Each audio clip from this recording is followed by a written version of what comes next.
Shalom. Mari kita baca hari ini di dalam Kisah Rasul 3 ayat yang kedua. Di situ ada seorang yang lumpuh. Tiap-tiap hari diletakkan di dekat pintu gerbang Allah yang bernama pintu gerbang indah untuk meminta sedekah. Ketika orang itu melihat Petrus dan Yohanes, ia meminta sedekah. Lalu berkatalah Petrus, "Emas dan perak tidak ada padaku, tetapi yang kupunyai kuberikan kepadamu. Dalam nama Yesus berjalanlah." Lalu orang ini berdiri. Sekali lagi, ada banyak orang tinggal di dekat pintu gerbang, tetapi dia lumpuh. Saudara, mungkin saudara berkata, "Saya setiap hari ke gereja, saya bahkan pelayanan," tetapi ada yang lumpuh dalam hidupmu. Engkau tidak pernah berani untuk melayani, engkau tidak pernah berani untuk memberi, engkau tidak pernah berani untuk bersaksi, engkau bahkan tidak pernah berani untuk menangkap visi Tuhan dan melakukan apa yang Tuhan mau. Maka ada sebuah kelumpuhan di dalam hidupmu. Bayangkan, dia ada di dalam sebuah pintu gerbang yang bernama pintu gerbang indah. Sangat dekat. Banyak orang yang mendengar janji yang sangat indah dari Tuhan. Dan mereka mendengar, wow, ada janji engkau diberkati dan menjadi besar. Ada janji kau menjadi kepala dan bukan ekor.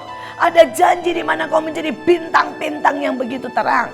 Tetapi persoalannya, mereka adalah orang-orang yang membiarkan dirinya lumpuh karena mereka puas dengan meminta sedekah. Berapa banyak orang berkata pada saya, "Bu, tolong doakan karena saya tidak bisa berdoa sendiri." Saudara, artinya engkau membiarkan dirimu menjadi pengemis dan engkau cuma mendapat remah-remah dari doa saya. Padahal pada saat engkau berani berdiri, berani menerobos gerbang, engkau berani mendekat kepada Tuhan, engkau berani mengambil waktu 1 jam setiap pagi untuk benar-benar berdoa, maka tiba-tiba engkau ada di dalam kerajaan kebenaran, kerajaan kelimpahan. Tiba-tiba engkau menikmati semua keindahan perjanjian. Engkau menikmati keindahan kegenapan dari semua firman Tuhan. Saudara, ada orang berkata pada saya, "Bu Iin, tolong bersaksilah." Saudara, kalau engkau cuma mau dengar saya bersaksi, maka saudara adalah pengemis yang meminta remah-remah di pintu gerbang sedekah. Tapi pada waktu engkau berkata, "Saya tidak mau menjadi orang yang mendengar kesaksian saja. Saya mau menjadi orang yang mengalami dan berjalan bersama Tuhan. Menerobos pintu gerbang kemiskinan, memasuki pintu gerbang kelimpahan. Menerobos pintu gerbang ketakutan, memasuki pintu gerbang keperkasaan. Melewati pintu gerbang kematian dan melihat pintu gerbang kebangkitan." Hari ini, apakah saudara mau tetap menjadi seorang pengemis? Pengemis yang membutuhkan sedekah. Berapa banyak setiap hari saya menerima, saudara.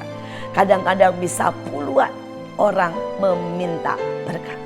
Saudara, saya kadang-kadang memberi, saya kadang-kadang tidak memberi. Why? Karena banyak orang yang sebenarnya sudah menjadikan habit. Saudara, dan saya tidak mau saya menambah, membuat orang ini kena kutuk dengan cara meminta-minta, menipu, dan bahkan saudara, mereka tidak mau bekerja. Alkitab berkata malas mendatangkan kutuk kemiskinan. Saudara, orang yang berharap kepada manusia mendatangkan kutuk, saudara, seumur hidupnya akan tinggal di padang gurun. Saudara, Alkitab juga berkata mereka yang berbohong dengan berkata, "Saya tidak punya uang, saya tidak bisa bekerja," padahal dia bisa bekerja. Bohong mendatangkan maut. Karena itulah kadang-kadang saya tidak memberi. Tetapi kalau saudara hari ini masih meminta uang dari seseorang, bahkan itu orang tuamu sendiri, maka saudara seorang peminta-minta. Saudara seorang pengemis yang tinggal di pintu gerbang. Dan hari ini saya berkata, bangkit. Petrus berkata, "Emas dan perak aku tidak punya, tapi ada kuasa di dalam nama Yesus. Ada kekuatan di dalam nama Yesus. Berdiri dan berjalanlah, masuki pintu gerbang." Dan hari ini panggilan itu, seruan itu diberikan pada semua orang. Pada waktu saudara bangkit, maka tiba-tiba akan terjadi sesuatu. Seseorang bersaksi kepada saya, Saudara, dia benar-benar miskin. Dan dia selama ini meminta sedekah dari satu orang kepada orang lain. Dia mengeluh dan mengeluh. Dan hari itu dia bertemu dengan saya dan saya bilang, berhenti mengeluh. Berhenti ngomel. Berhenti selalu meminta-minta. Dan saya berkata setiap hari deklarasi. Saya kasih dia deklarasi tentang kelimpahan. Aku diberkati, aku ini anak raja, aku akan menjadi kepala dan bukan ekor, jejakku mengeluarkan lemak dan sebagainya. Saudara, dan kemudian saya berkata tiap pagi tumpang tangan minta hikmat. Karena Yakobus berkata mereka yang kekurangan hikmat boleh memintanya di hadapan Tuhan. Saudara, dan setelah itu saya berkata ini saya kasih 1 juta dan saya bilang pergi berjalan. Dan pakai uang ini untuk bertindak. Untuk melakukan yang Tuhan mau. Saudara, dan tiba-tiba orang ini melihat resep-resep saudara siomay. Dan dia mulai bikin siomay saudara. Dari resep YouTube, dari tempat yang sangat terkenal. Dan dia mulai tawarkan di sekolah, di tempat anaknya bersekolah. Saudara, dan itu laris manis. Kemudian dia mulai tawarkan pada teman-temannya. Saudara, hari ini dia membuat siomay sehari 1.000. Dia menghasilkan uang jutaan. Dan dia tidak lagi jadi pengemis yang meminta sedekah. Dia sudah bangkit. Dan dia berkata, Bu, setiap hari saya deklarasi. Sekarang saya, istilah dia, kegilaan deklarasi. Karena setiap kali saya deklarasi terjadi sesuatu. Saya deklarasi terjadi sesuatu. Bayangkan, dia bilang, hal-hal yang saya tidak pernah pikir. Saya bisa ketemu orang kaya yang membeli semua siomay saya dengan harga yang lebih tinggi. Dan tinggal meminta tambahan udang dan bla bla bla. Saudara, dia berkata saya mendapat kesempatan masuk di kota-kota lain. Hanya dengan deklarasi. Hari ini seberapa saudara mau bangkit? Jangan biarkan dirimu tetap menjadi pengemis di pintu gerbang. Saudara, ada banyak orang yang berkata saya sakit. Saya bertemu dengan seseorang. Saudara, dia sakit dan dia minta didoakan. Pada waktu dia datang pertama saya doakan. Dia datang kedua saya doakan. Dia datang ketiga saya maki. Saya berkata sampai kapan kamu mau tinggal dengan penyakit? Sampai kapan kamu mau jadi pengemis yang cuma minta didoakan? Saya berkata mulai hari ini pastikan pagi baca firman. Setelah itu dengarkan satu khotbah. Setelah itu deklarasi dari khotbah yang engkau terima.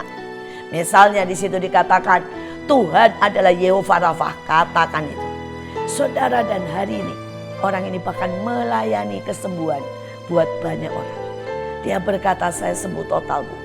Dulu setiap bulan saya masuk rumah sakit. Dia bilang setiap bulan saya selalu kena apa saja. Flu, batuk, pilek, tiba-tiba kena virus. Dan dia bilang sekarang saya sembuh total, tidak pernah makan obat, tidak pernah ke dokter. Sudah 2 tahun. Sekali lagi, apakah engkau mau jadi pengemis selamanya?